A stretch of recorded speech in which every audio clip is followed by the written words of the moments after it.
We're joined here by Mike Broihier, who's running for Senate in Kentucky against both Charles Booker and Amy McGrath.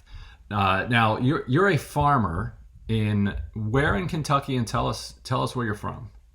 I'm in Lincoln County, Kentucky, which is about an hour south of Lexington, and the nearest town is Stamford, and our little unincorporated community is called Chicken Bristle. Chicken Bristle. All right. Yeah, our farm's called the Chicken Bristle. And asparagus. Anything else? What Yep. what are you growing there? Well, we do. I mean, everything you'd expect on a small farm. We've got some cattle running here, chickens, but our crop, our money crop, is all natural asparagus. All right. So you enlisted in the Marines in 1985. Served 20 years. Is that right? Actually, I joined the Marine Corps in 1981. 81. Okay. While I was in college, while I was going to Rutgers, I joined, and it was just a great program that allowed you to go to school and be in the Marine Corps and train. And I was commissioned in 84. I retired in 2005. Gotcha. So, like 21 plus years. Right. So how'd you get your politics? Like when did you kind of start to identify as a progressive? Well, it's I think. Or do you? I'd say. Well, yeah, certainly I do. I think anyone who's seen as much as I have around the world, and not just as a combat veteran and a career Marine, but someone who's been a rural journalist for 5 years, I substitute teach in our public schools, Mm-hmm. and I guess one of two things can happen: is your heart can get harder, or your heart can get softer. And I just went one way. And it probably goes back to 92, 93. I was a young captain in Somalia during the Somali Civil War in Mogadishu, and just was witness to some horrific things. And I think that was, like I said, you can either get harder or softer. And I just kind of softened up in the middle.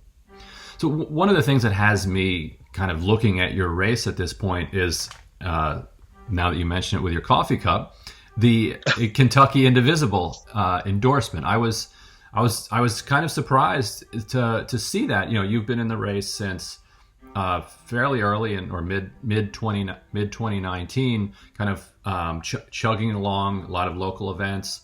Amy McGrath has something like $12 trillion that she's raised. $1.5 trillion. Right. And then Charles Booker, who was a member of the Kentucky legislature, jumped into the race. Yet Kentucky Indivisible, through a grassroots process, said no, we're endorsing at the statewide level and at a lot of local chapter level Broihier. So how did you pull that off, and what does that say about this race? Well, I think you nailed it in your first sentence. Is that we've been chugging away, and for the first, say, 7 months of the campaign, it was pretty much my wife and I reaching out on social media to the Democratic Party executive committees, and in Kentucky, the women's clubs associated with those county organizations, and so we just reached out to all of them and said, I'm running for Senate, I want to come talk to you. And we would get in the car and drive. And I would stay and answer questions until they said no more. And so that was Indivisible is a grassroots organization. And I picked up first Penny Ryle, which is in Western Kentucky, then Southeastern Kentucky, and then Northern Kentucky, which hosted the last time me and those other candidates you mentioned were on the stage together, hosted a candidate forum. Probably 300 people there, and subsequent to that debate, there was an exit poll, and the people walking out of the door that night, 88% of them said, if the election was held that day, they're going to vote for me. And that, I think, delivered the Northern Kentucky Indivisible and subsequently the state. And I don't want to say it's just showing up, but it is going when people ask you to go, and then answering every freaking question they've got. The race is going to come down to what who people think is going to be able to beat Mitch McConnell. We kind of, if we needed to be taught that, we learned it in the presidential primary, that the number one concern of Democratic voters now is who's the most electable. Part of that, though, is going to be name identification, just getting yourself out there. Do you feel like you're getting enough local coverage that the people who vote in the primary will go into the race having heard of you and having thought of you, or do you think that the millions that McGrath is spending is just going to blow that out of the water? I had heard, tell me if you've heard this too, from some Kentuckians, that they even thought that perhaps McGrath was running for governor because she was running so many ads last year during the governor's race that people thought, oh, obviously she's running for governor, but no, she's not. And people aren't happy about that, because when you're buying in local media markets and you have so much money to spend, the governor and the rest of the down ballot candidates could not afford to compete, because it's basic microeconomics. And so while we did flip the governor's office here in Kentucky, thankfully the entire down ballot lost. Right. So, close races, right? Some more. Right. Some were shockingly far apart, which stunned me. Right? People I knew personally, particularly like the agricultural secretary, couldn't believe it. But the ag secretary is actually a McConnell protege. But to your question though, as far as name recognition, the indivisibles help, because they are the door knockers, the texters, and frankly, between indivisible and teachers, they're the ones that flipped our governor's office last year. It was less than 6,000 votes, and for the gubernatorial election, and that comes out to a little less than 3 votes per precinct that they had to flip. And there are people, particularly in indivisible, who knocked down thousands and thousands of doors. So I'm really pleased to have the indivisible support. But mentioned slogging. I had a volunteer early on, made a database of every single county newspaper, rural weekly in Kentucky, and there are over 100 of them. And now that I have a real, very, very strong campaign staff, they will stack me up with 2, 3, 4 interviews a day. And here, when people say the paper, they don't mean the New York Times or the Washington Post. They mean their county weekly, the Interior Journal or the Mountain Eagle, and they read it. And so, these newspapers get a headshot, a bio, and a one-on-one interview. Local local radio here is still big. We're doing that. And then, of course, the fundraising has been really, really good lately. And we got a plan here in the last month, 33 days before the election, to do targeted print, digital, and broadcast advertising. And this is when people are making up their minds about who they're going to vote for. And this is the time to be spending money. Right now, Washington consultants, the DSCC, the Chuck Schumers of the world, would probably say, Mike seems great. He's got a great profile. The kind of profile that they go for, a farmer, a retired Marine, but he's too liberal. He's too progressive for a right-wing state like Kentucky. So what would be the counter argument that you'd present to that? Well, we've been running kind of Republican lights against Mitch McConnell for 35 years, and we've gotten creamed every time. So I can't provide evidence that a progressive voice will be heard, but I can provide a lot of evidence that a kind of middle-of-the-road Republican light gets smeared every time. So I don't know if that will hold up to peer review.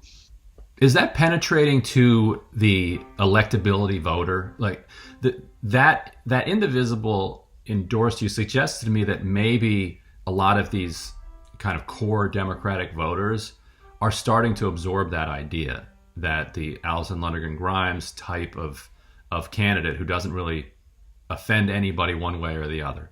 Amy McGrath famously said that she didn't know how she would have voted on Kavanaugh. Then she said she would have confirmed him. Then people got mad and then said, well, I would have voted against him. And, kind of famously, she won't take any positions. Is it penetrating to the local level, to the grassroots level, that's an electability problem at this point?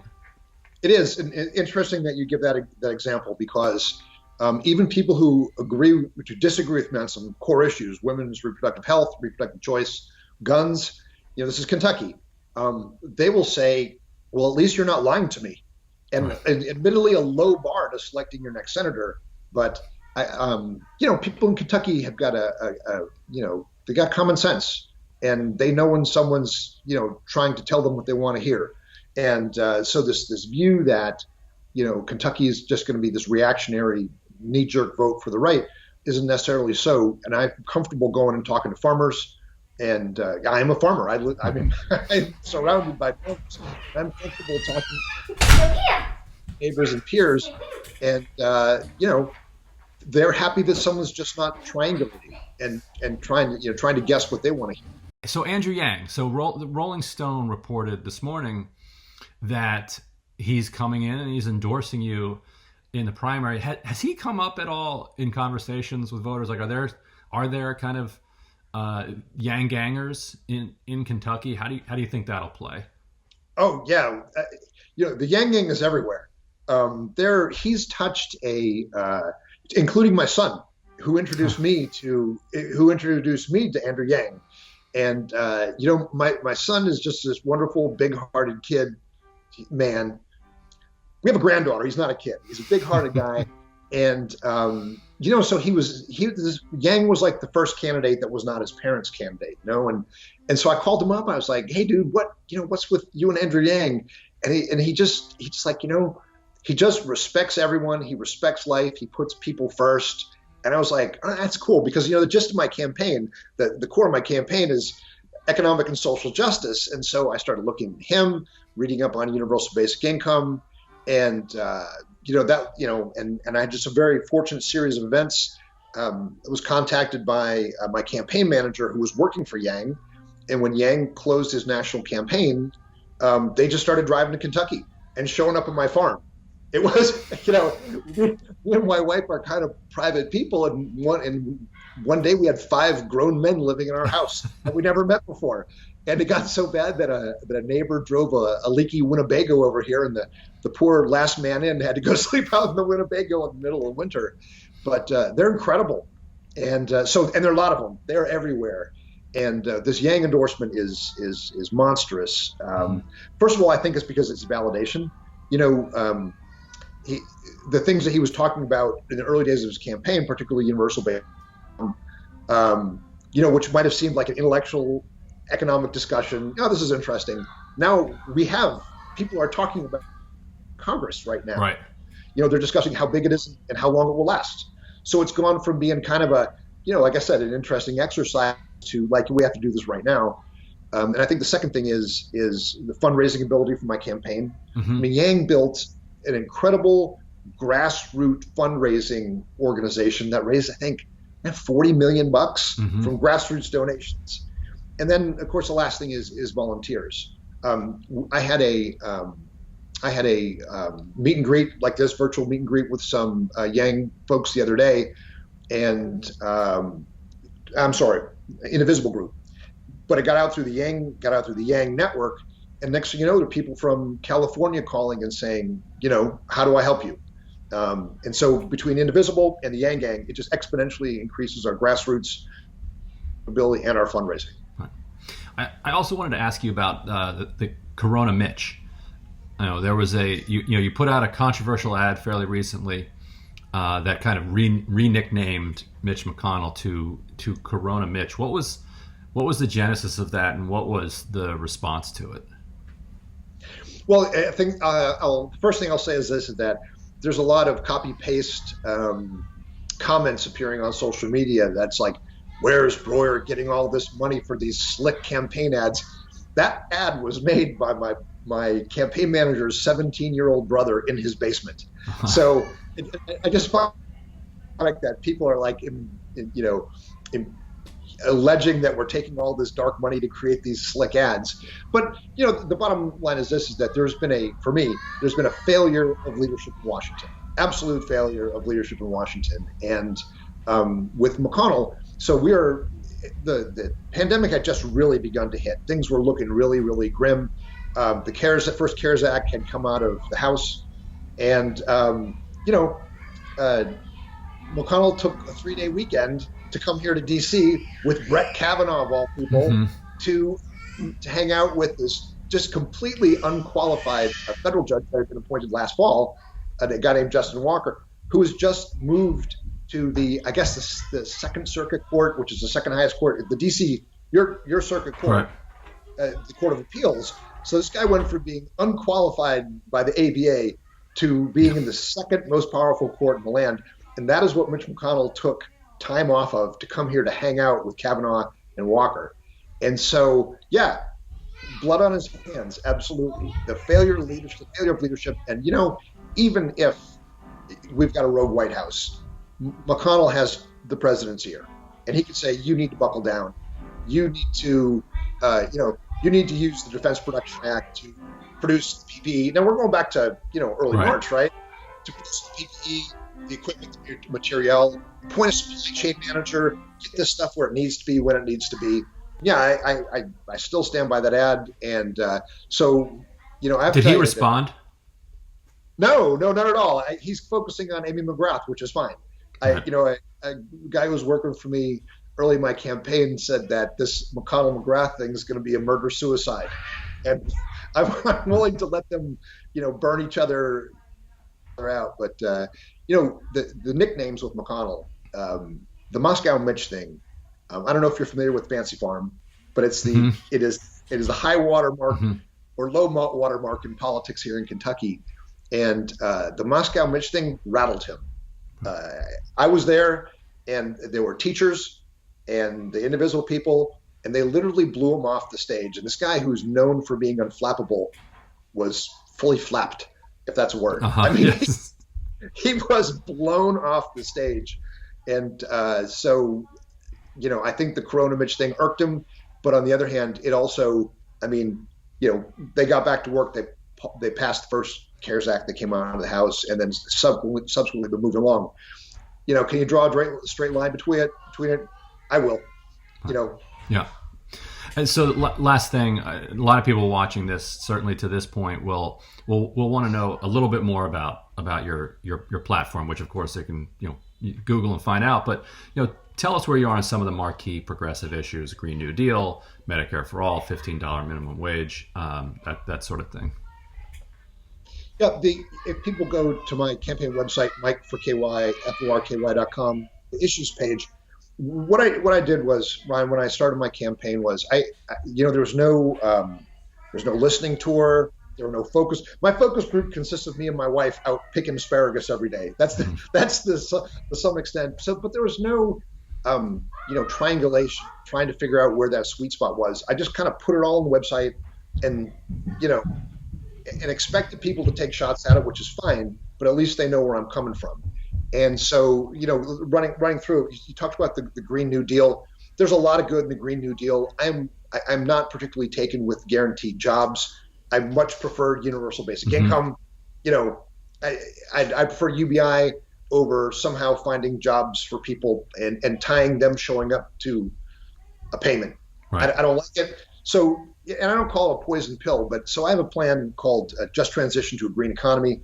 And I've actually been working with candidates in adjoining states, the other Appalachian coal-producing states, who are progressive-minded. A lot of them are UBI candidates. And to go to D.C. as a block and say, we've let the energy companies off the hook. So now we as a nation need to repair the economic and environmental destruction that was left in the wake of energy production for 2 centuries in Kentucky and Tennessee and West Virginia, Ohio, Pennsylvania.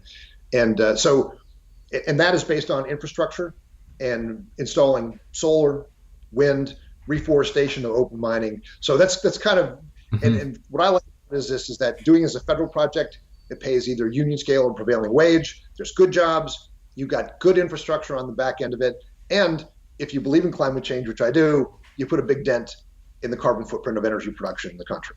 So guns, which is a hot button issue in Kentucky.